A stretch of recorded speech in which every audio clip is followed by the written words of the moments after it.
It is 5 a.m. If I'm being honest, I'd like to be asleep, but we have prayer in like 20 minutes, and this is a day in the life of a monk.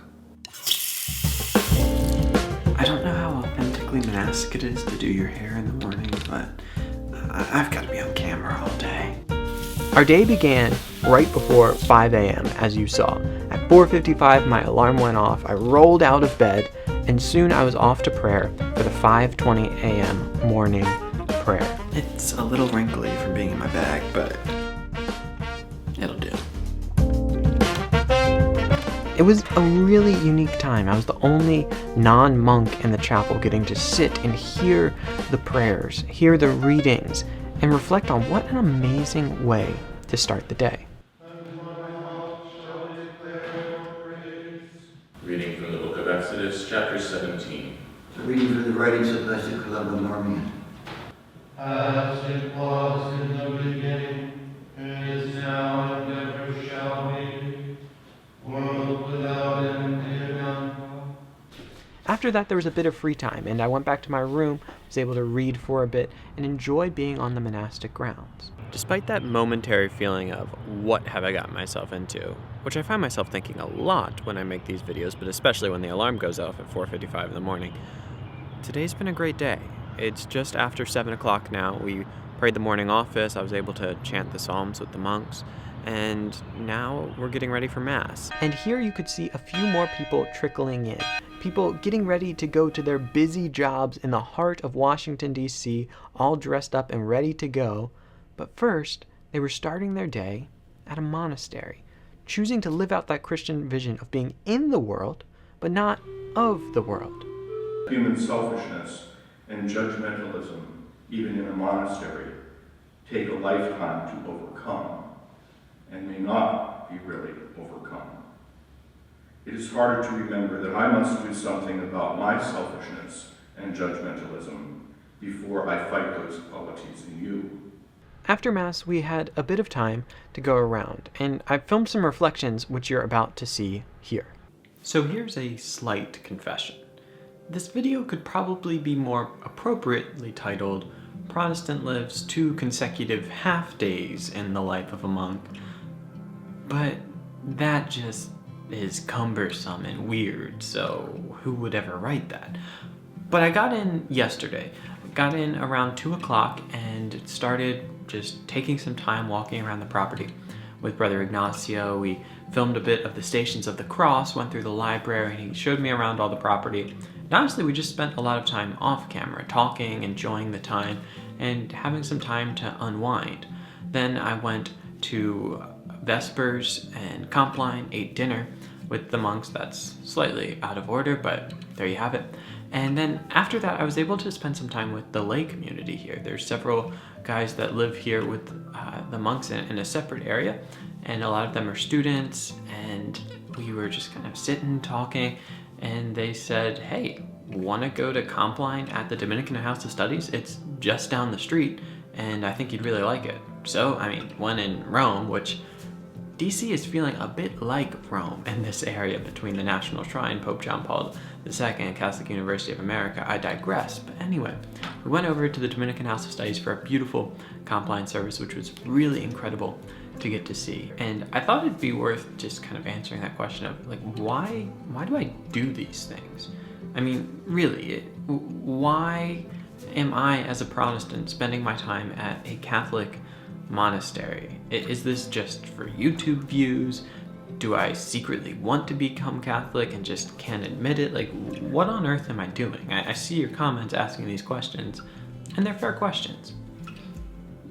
When you think about the church, I think what you think about the church will determine how you assess someone like me or the work that I do.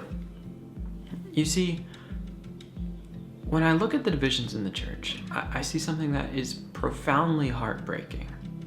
But at the same time, I don't see groups that are entirely against one another.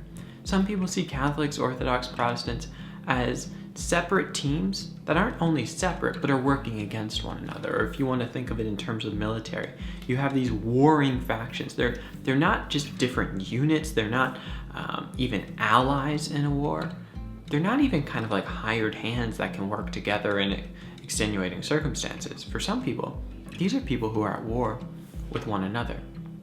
Now for me, having been able to interview so many people from across the spectrum of the Christian tradition, having been able to have experiences like this, I simply can't stomach something like that last way of looking at it, where you're just at war with one another. Now, I do respect different ways of looking at this. You could say, well, they're not all the same country, but maybe they're allies working together for certain things. Okay, I can accept that if you want to kind of take like a separated brethren line, or any number of ways of looking at it. But as I look at the divisions in the church, I see so much work to be done in terms of unity, but I don't think we have to wait until we have all of the theologians agreeing and this magical unity that very well may never happen at kind of like a dogmatic doctrinal level to begin working together as brothers and sisters in Christ. And I know personally that there's so much that I have to learn from Catholics and Orthodox that I have already learned, and so much more yet to learn. And it's a privilege to get to do it. Far before I ever actually started making videos, I started doing things like this. I was sitting down with religious leaders from different faiths or different parts of the Christian tradition and just trying to sit, listen, and learn. I had opinions in my mind, but if I was being honest, they weren't that well formed, and I never like holding opinions on people that I don't even know and I haven't met and haven't shook hands with.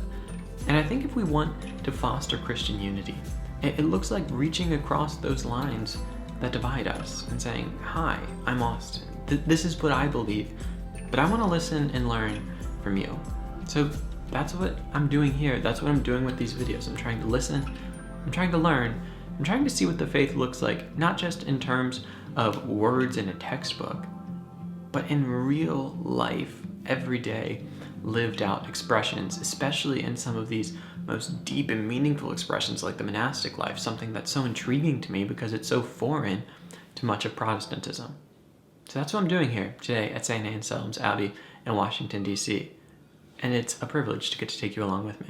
After attempting to wax eloquently to a camera in the midst of my monastic cell after not getting a whole lot of sleep the night before, I went off to do a tour and interview with Brother Ignacio, which eventually those videos will live on YouTube as well, and we were able to go through the chapel and then sit down and talk about what it's like to live the life of a monk in the modern world.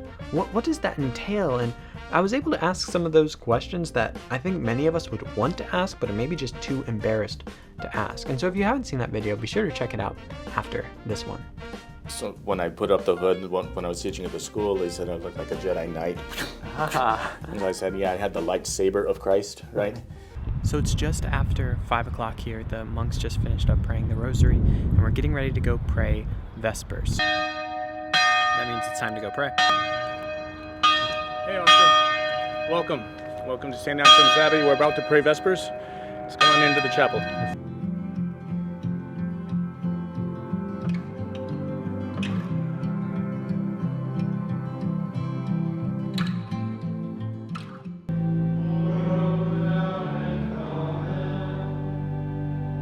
Later in the evening, there is dinner and then compline, which is the prayer right before bed. And all of these were opportunities to, again, saturate the day in prayer.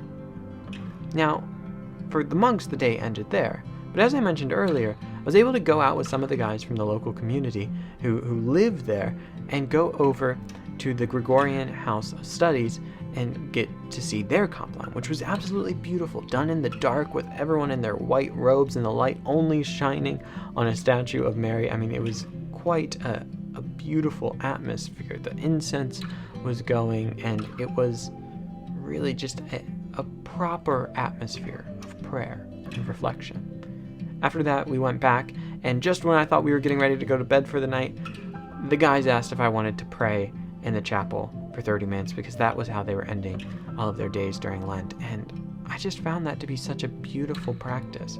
that here are these guys, some of them studying law, philosophy, studying different things, working at a school, but are choosing to live out a life of prayer in their own way, not as monks, but living amidst the monks and pursuing prayer, again, being in the world and not of it. I think that was one of my biggest takeaways from this experience of what it looks like to cultivate a life of prayer across many different vocations. And I hope that's something that you're able to do and that I can as well. I think it's something that we can all live into, right? That we can always be pursuing greater intimacy with God. And I can't think of anything better than prayer to help with that. But specifically, having this commitment to a structure of prayer, I think is something that we can all learn from the monks. So I hope you're able to put that into practice in your life. It's no secret that today, perhaps more than ever, people are struggling with their mental health. I think if I asked you all to virtually raise your hand and said, hey, are you currently struggling? Do you consistently struggle with mental health, be it anxiety, depression, or whatever? I think many of us, myself included, would raise our hand and say, yeah, like things get hard sometimes, and sometimes it feels like more than we can handle. But the problem is, despite facing these difficult circumstances and dealing with these mental health crises at times, so few of us end up actually getting the help that we need. It might be because it can take so long to get into a counselor or therapist, or you think it's going to be too much, or maybe there's this thought in the back of your head that Christians aren't allowed to have mental health problems. And does that mean there's something wrong with me? Well, from the beginning of my channel, far before it had any type of reach or influence, I have wanted to do my part to help end that stigma. That's why one of my first videos I ever made was titled, "You Can Have Jesus and a Therapist Too," hoping that that would give people the permission to go out and get the help they need without being worried about these shameful stigmas that people have attached to it. Well, now I am so excited to be partnering with Faithful Counseling, who are leading the charge in helping people get the help they need. Rather than having to wait months to get into a counselor, if you sign up for Faithful Counseling, you can be paired with a counselor in 24 hours or less. I don't know if you've ever attempted to do something like this through traditional avenues, but if you have, you know just how crazy it is to be able to pair up with someone that quickly. All of their counselors are licensed and have over 3,000 hours of experience. You can connect with them in flexible ways. You can do video sessions, phone calls, private messaging. It is really fantastic. They even have a live chat. It is such an amazing service. I'm so excited to be partnering with them, and I'd really encourage you to check them out. You're going to faithfulcounseling.com/gospelsimplicity. If you do so, you'll get 10% off your first month, and I think it will be really, really helpful for you. Now, I do want to say that this isn't a crisis line, and if you are experiencing suicidal thoughts or ideation, I would encourage you so much to not go through this alone, but to reach out to a crisis line. I'll put one on the screen here. But if you are looking for mental health help, I think Faithful Counseling could be great for you. They will connect you with a Christian counselor, and I know people come to my channel from a variety of backgrounds. So if you want one specifically from your Christian denomination, they will work with you to try to make that happen so that you can get Christian mental health help. I think it's going to be fantastic for you. I can't wait for you to check it out. Again, that's faithfulcounseling.com/gospelsimplicity. You get 10% off your first month. After that, it will be $260 per month, but there is financial aid available for those who qualify. Once again, guys, don't hesitate to get the help you need. faithfulcounseling.com/gospelsimplicity. Hey, if you enjoy these videos and getting to see things like this, and you enjoy when I go out and have experiences like this, like go to monasteries, spend a day, well, that's only possible because of my patrons. They make it possible for me to take the time out of my schedule, to have the equipment to do this, to schedule these things, to travel, and well, to then make this content for you all. It's the blessing and privilege of a lifetime for me, and if you want to see these things keep happening, well, go to patreon.com/gospelsimplicity and sign up to become a patron. That will allow me to keep the lights on, to keep the cameras rolling, and to keep gas in the car to get where I'm going to film these videos and ultimately get them to you. So that's patreon.com/gospelsimplicity.